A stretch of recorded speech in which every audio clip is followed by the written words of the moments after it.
AP deputy CM Pawan Kalyan సతీమణి Anna Lezhneva ఒక్కసారిగా ఏడుకొండలవాడి దగ్గరకు ఎందుకు వచ్చారు? తలనీలాలు కూడా ఇచ్చారు. వాస్తవానికి ఆమె క్రిస్టియన్. కానీ ఏడుకొండలవాడు ఎంత శక్తివంతమైన దేవుడో మరోసారి రుజువైంది. తన కొడుకు మార్క్ శంకర్ సింగపూర్ స్కూల్ ప్రమాదంలో గాయపడ్డాడనే వార్త తెలియగానే డిప్యూటీ సీఎం పవన్ కళ్యాణ్తో పాటు ఆయన సతీమణి అన్నా లెజినోవా ఏడుకొండలవాడి మీద భారం వేశారు. తల్లిగా కొడుకు కోసం తల్లడిల్లిపోయారు. మా కొడుకుకు మీరే రక్ష అని స్వామివారికి దండం పెట్టుకున్నారు. మా అబ్బాయి కోలుకుంటే మీ దగ్గరకు వస్తారు స్వామి, తలనీలాలు ఇస్తామని మొక్కుకున్నారు. అంతే వేగంగా పవన్తో పాటు మెగాస్టార్ చిరంజీవి దంపతులు కూడా సింగపూర్ వెళ్లారు.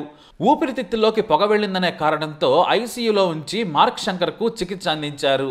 ఆ తర్వాత కోలుకోగానే నార్మల్ వార్డుకు తరలించారు. ఇక మెరుగైన చికిత్స కోసం హైదరాబాద్కు తీసుకొచ్చారు. ఇప్పుడు మార్క్ శంకర్ పూర్తిగా కోలుకున్నాడు. అంతే, తనకు ప్రాణప్రదమైన కొడుకు మార్క్ శంకర్ కోలుకోగానే అమ్మగా అన్నా లెజినోవా స్వామివారే నా కొడుకును కాపాడారని నమ్మారు. ఆ వెంటనే ఆలస్యం చేయకుండా తిరుపతికి వచ్చిన అన్నా లెజినోవా అన్య మతస్థురాలు కావడంతో డిక్లరేషన్ ఇచ్చారు. స్థానిక గాయత్రి నిలయంలో బస చేశారు.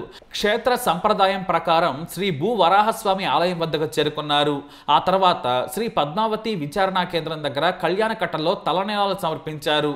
వేకువజామున్నే శ్రీవారి సుప్రభాత సేవలో పాల్గొని మొక్కులు చెల్లించుకున్నారు. రంగనాయకుల మండపంలో అర్చకులు వేదాశీర్వాదం ఇచ్చారు. ఆ తర్వాత ఆమెకు శ్రీవారి తీర్థ ప్రసాదాలు అందించారు ఆలయ అధికారులు. ఆ తర్వాత అఖిలాండం దగ్గర కొబ్బరికాయ కొట్టి మొక్కు తీర్చుకున్నారు.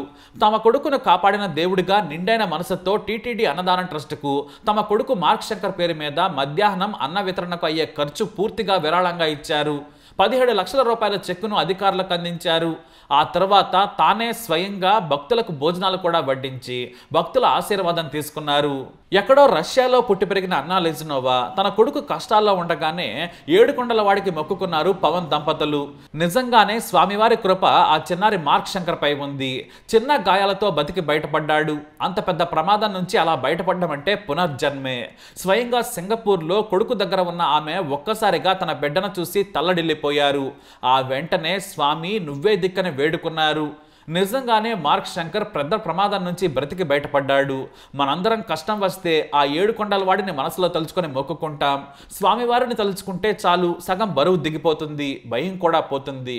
ఇప్పుడు హిందూ మతస్థురాలు కాకపోయినా ఏకంగా తలనీలాలు సమర్పించడం అంటే అది చిన్న విషయం కాదు.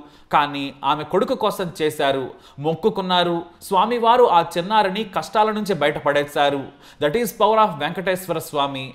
హిందువులు ఏ మతంలో ఉన్నా సరే పెద్ద కష్టం వస్తే ఆ వెంకన్నను తలుచుకుంటారు. ఆ స్వామివారు ఆశీర్వదిస్తారు. ఈ విషయంలో ధనిక పేద అనే తేడా లేదు. అందుకే మొక్కు తీర్చుకునేందుకు వెంటనే వచ్చారు అన్నా లెజినోవా. ఓం నమో వెంకటేశాయ నమః.